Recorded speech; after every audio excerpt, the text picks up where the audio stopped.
UDPS viva! Viva! UDPS viva! Viva! Viva! Viva! Voilà. Loko la bino moko bolobi. Est-ce que Natuni bino, est-ce que batrahisaka héros national? Muto a trahir héros national sort na ezanini? Voilà. Donc ngai nazako zwa serment na miso na bino. Na miso ya Nzambe aza likolo. Oyo elingi bino ekolinga ngai.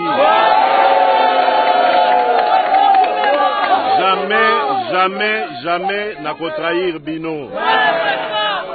Tozalaka tout le temps en contact. Nayo kaka ba biloko bino bolingi basuwe na bino na mema yango au sommet ya mboka tokoka kosala yango Congo ekoma mboka ya bomengo.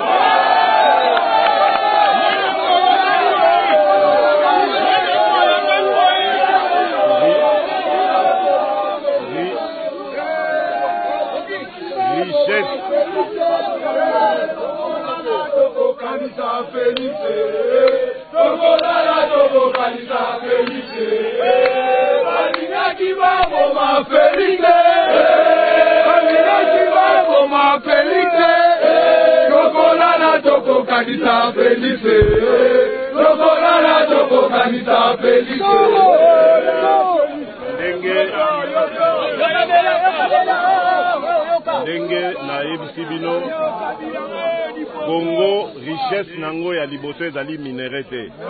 Richesse ya Congo ya liboso ezali jeunesse.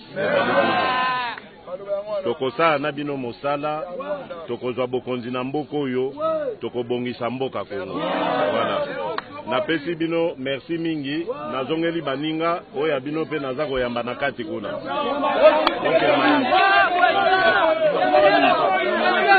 Ba Mama Selfie oye! 11 mars, samedi 11 mars 2017. Nous avons invité Batunion sous événement Zaka Moko na Lyon. À ne pas vraiment manquer. Zaka Moko na Lyon. Invité Batunion sous Collier Kozala. Concert Peko Bete à Makas. Donc, nous avons événement le 11 mars. C'est la journée de la femme. Donc, ce serait mieux. Ba Mama Boya pour na le coup à Ba Mama. Ba Mama Selfie oye! Alors, journée de la femme, yango yo, tout ça na ba Mama Selfie, ya Lyon, ba Mama oyo basolara bien. Quand on a bon la carte congofrance.com, voilà, ba pantara ba champagne. Baza ko invité bino les 11, journée de la femme. Le 11 mars, na salle élu, balobi couple 30 €, 50 ans, 20 €, kolia comme les ali, zaiko pa ko beta, ko sepela donc événement mon ça mal à Lyon té. Mama Selfie oye.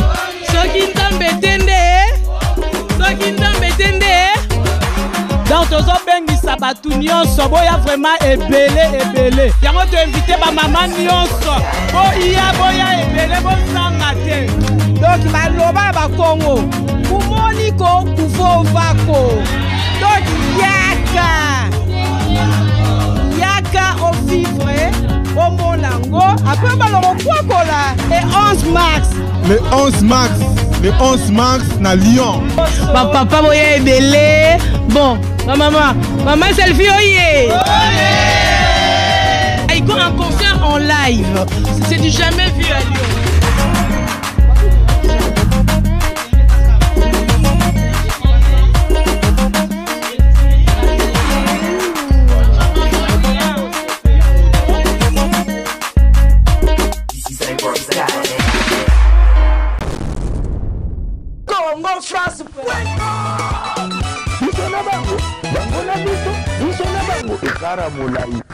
Congo.com, site ya Kolo Masolo danger, Masolo kitoko.